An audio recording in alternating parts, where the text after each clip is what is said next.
Hello everyone, good morning. आज 24 जून है। UP TGT और पीजीटी दोनों परीक्षाओं को लेकर जितने भी अभ्यर्थियों ने आवेदन किए हैं काफ़ी कन्फ्यूज़न में हैं, क्योंकि अभी तक शिक्षा सेवा चयन आयोग के द्वारा कोई भी फाइनल डेट की नोटिस जारी नहीं की गई है। अभ्यर्थी चाह रहे हैं कि बहुत ही जल्द इस पर आयोग जो है एक नोटिस के द्वारा सब कुछ साफ कर दे, एक क्लियर कट फाइनल डेट जारी कर दी जाए, ताकि अभ्यर्थी अपनी परीक्षाओं की तैयारी में मन से लग सकें। जब तक कि फाइनल डेट्स जो जारी नहीं होती हैं, ये निश्चित रूप से जो अभ्यर्थी होते हैं उनके मन में ऊपर नीचे चलता रहता है, तो तैयारियां प्रभावित होती हैं। ये बात तो मनोवैज्ञानिक रूप से सभी लोग समझ पा रहे होंगे।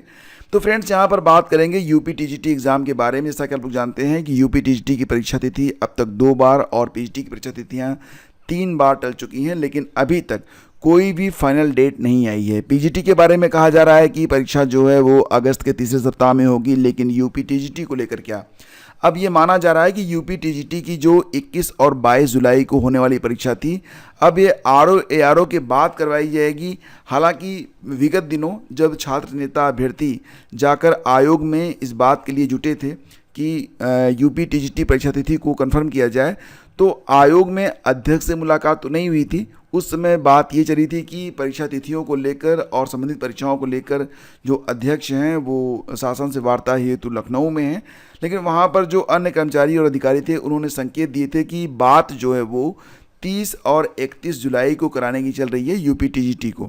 तो यूपी टीजीटी 30 और 31 जुलाई को कराने की बात चल रही है, लेकिन एक सप्ताह का समय बीत चुका है और अभी तक इस बात पर कोई भी फाइनल नोटिस आयोग के द्वारा जारी नहीं की गई है। तो अभ्यर्थियों की व्यग्रता जो है वो बढ़ रही है।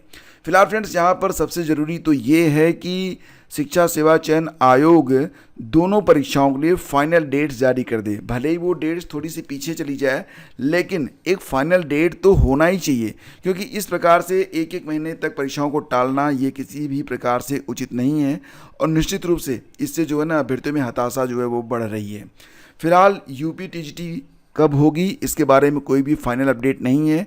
संकेतों को देखा जाए तो 30 और 31 जुलाई को कराने की बात कही गई है, लेकिन फिलहाल अभी देखा जाए तो लगभग 40 दिन का समय अब बचा हुआ है, और अगर अभी तक एक नोटिस जारी नहीं हो पा रही है तो कैसे अभ्यर्थी भरोसा करें कि यूपी टीजीटी 30 और 31 जुलाई को करवाई जाएगी और यूपी पीजीटी जो है वो अगस्त के तीसरे सप्ताह में करवाई जाएगी। तो फिलहाल इस पर एक फाइनल डेट डिसाइड करके आयोग को नोटिस जारी करने की बहुत ही ज़रूरत है, और लगातार जो छात्र नेता हैं, जो अभ्यर्थी हैं, वो आयोग पर दबाव भी बना रहे हैं, लेकिन फिलहाल दबाव बनाने से भी कोई यहाँ पर हल निकलता हुआ दिखाई नहीं दे रहा है।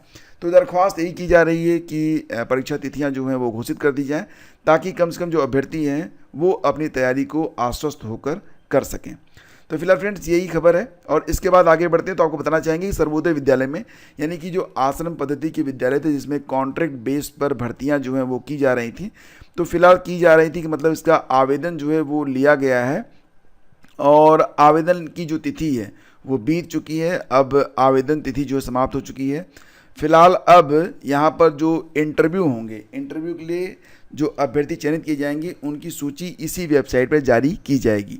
फिलहाल ये सूची कब तक जारी होगी दोस्तों, तो आपको बता दें कि लगभग अभी एक सप्ताह के पश्चात ये प्रक्रिया स्टार्ट कर दी जाएगी, और यहाँ पर कोई परीक्षा तो होनी नहीं है, केवल इंटरव्यू के लिए बुलाया जाएगा। जो फाइनल मेरिट बनेगी फ्रेंड्स, उसके मुताबिक अगर आपने पीजीटी में आवेदन किया है या फिर एलटी ग्रेड टीजीटी में आपने आवेदन किया हुआ है, तो यहाँ पर आपका जो कक्षा 12 है, ग्रेजुएशन है, पीजी है, बीएड का या फिर जो डिप्लोमा है, अनुभव है, इसको जोड़कर 80% आपकी मेरिट बनेगी, और इंटरव्यू में 20%। इस प्रकार से आपकी जो फाइनल मेरिट है वो तैयार की जाएगी। फिलहाल बात करें तो अगर आपने पीजीटी में आवेदन किया है तो कक्षा 12 में आपका जो कुल परसेंट है उसका 10%, स्नातक का 20%, स्नातकोत्तर का 30%, बीएड या फिर जो भी डिप्लोमा है उसका 10%, और अनुभव का 10 नंबर। अब देखो यहाँ पर जो 10 नंबर की बात चल रही है वो इस प्रकार से होगी कि अगर आपका अनुभव जो है वो आवासीय विद्यालय का है तो 2 नंबर का वेटेज प्रतिवर्ष मिलेगा, और अन आवासीय विद्यालय का है तो 1 नंबर का वेटेज प्रतिवर्ष मिलेगा, लेकिन मैक्सिमम वेटेज यहाँ पर 10 नंबर का ही मिलने वाला है। और इसी प्रकार से एलटी ग्रेड में कक्षा 12 में आपके पूरे पूर्णांक का 20%, स्नातक का 30%, स्नातकोत्तर का 10%, बीएड या डिप्लोमा का 10% और अनुभव का 10 नंबर। इस प्रकार से आपकी जो मेरिट बनाई जाएगी। इसके बाद फिर आपका इंटरव्यू होगा, इंटरव्यू 20 नंबर का होगा और इस प्रकार से आपकी जो मेरिट है वो तैयार की जाएगी।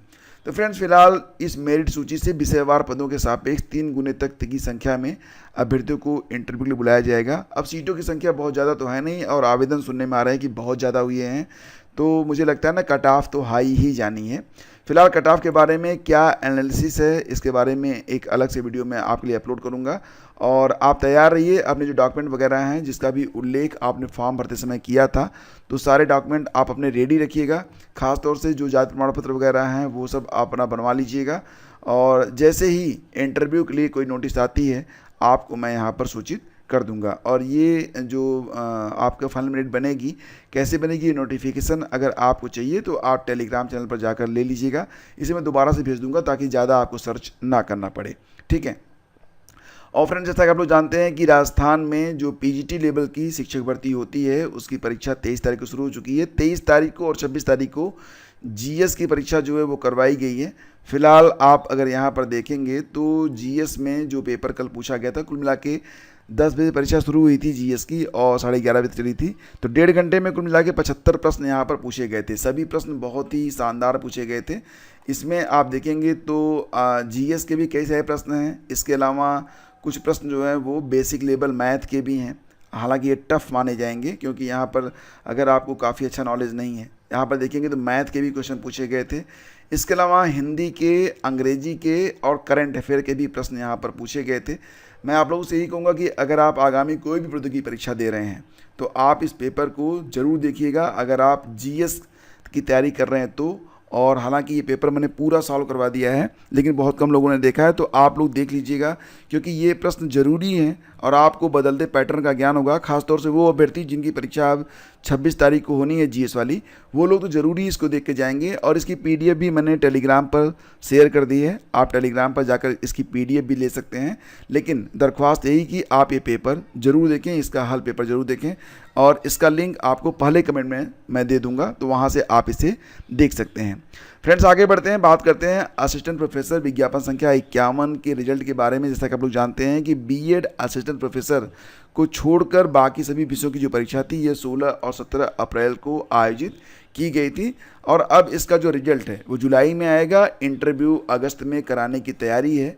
भर्ती की कार्रवाई ससमय और सुदृढ़ व्यवस्था के तहत संपन्न कराने के लिए शासन की ओर से गठित समिति में एडीएम सिटी सत्यम मिश्रा, उत्तर प्रदेश पुलिस भर्ती और प्रोन्नति बोर्ड की अपर पुलिस अधीक्षक गीतांजलि सिंह, एसटीएफ के अपर पुलिस अधीक्षक विशाल विक्रम सिंह और उच्च शिक्षा निदेशालय प्रयागराज में सहायक निदेशक अजीत कुमार सिंह शामिल हैं। सूत्रों के अनुसार आपत्तियों के निस्तारण की प्रक्रिया अंतिम चरणों में है। इसके बाद अगले महीने में यानी कि जुलाई में इसका जो रिजल्ट है वो जारी कर दिया जाएगा। और 1 जुलाई से यूपी के स्कूलों में 9, 10, 11, 12 में चाहे आप छात्र हों, चाहे आप टीचर हों, चाहे आप शिक्षणेतर कर्मचारी हों, सभी को बायोमेट्रिक अटेंडेंस लगवाई जाएगी। इस पर अब फाइनल निर्णय ले लिया गया है। 23 तारीख को बैठक हुई थी और अब इस बैठक के बाद ये अंतिम निर्णय यहाँ पर लिया गया है कि उत्तर प्रदेश माध्यमिक शिक्षा परिषद यूपी बोर्ड ने 1 जुलाई 2025 से राज्य के सभी मान्यता प्राप्त स्कूलों में ऑनलाइन उपस्थिति प्रणाली लागू कर दी है। तो कक्षा 9, 10, 11, 12 के छात्र, सभी शिक्षक और स्कूल कर्मचारी जो है अब वो बायोमेट्रिक से अपना अटेंडेंस लगाएंगे यूपी के स्कूलों में 1 जुलाई से। तो अब आप समझ पा रहे होंगे। और इसके बारे में हालांकि कुछ दिन पहले ये न्यूज आई थी जिसमें कहा गया था कि 23 जून को निर्णय लिया जाएगा जो बैठक होगी। फिलहाल बैठक हो चुकी है और निर्णय ले लिया गया है। और रही बात अब स्कूलों को यानी कि प्राइमरी स्कूलों को विलय से बचाने के लिए अब शिक्षक भी बहुत परेशान हैं। शिक्षक संगठन भी प्रयास कर रहे हैं और यहाँ पर जो जनप्रतिनिधि हैं उनसे भी कहा गया है कि आप लोग भी प्लीज़ इसमें हस्तक्षेप करें ताकि स्कूलों को बचाया जा सके। कहा यह जा रहा है कि जहाँ पर छात्रों की संख्या 50 से कम होगी उन्हें दूसरे विद्यालय में विलय कर दिया जाएगा। फिलहाल अब सभी जो यहाँ पर लोग हैं वो इस प्रयास में हैं कि कम से कम 50 बच्चे तो उनके पास हो ही जाएँ ताकि स्कूल को बचाया जा सके। लेकिन ये जो प्रयास है उन्हें हर साल करना पड़ेगा क्योंकि अगर छात्र संख्या कम होती है तो डेफिनेटली ये जो स्कूल हैं स्कूल ही बंद हो जाएंगे। और जब स्कूल बंद हो जाएंगे तो जो सरप्लस टीचर हैं वो कहाँ पर जाएंगे वो तो अलग बात, लेकिन नई शिक्षक भर्ती को लेकर भी चिंताएं बढ़ रही हैं कि नई शिक्षक भर्ती का फिर क्या होगा, नई भर्ती आएगी या फिर नहीं आएगी। वैसे जब आवश्यकता ही नहीं होगी तो फिर वही कह दिया जाएगा कि हमारे पास जो छात्र शिक्षक अनुपात है वो परफेक्ट है, बल्कि हमारे पास टीचर ही सरप्लस हो रहे हैं, तो हम शिक्षक भर्ती क्यों करें।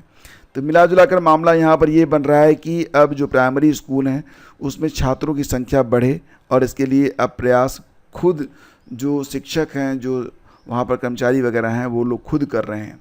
खैर, अब एक खबर और भी है कि स्टाफ नर्स का नाम बदल दिया गया है।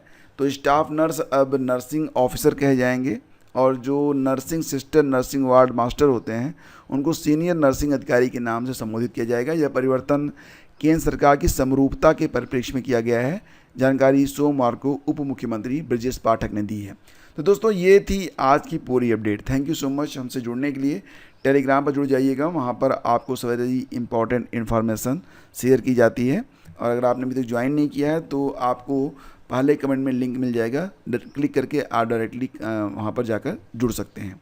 और अगर आपके मन में कोई सवाल है आप बेशक पूछ सकते हैं। शेष अगले वीडियो में। Thank you, have a great day. जय हिंद।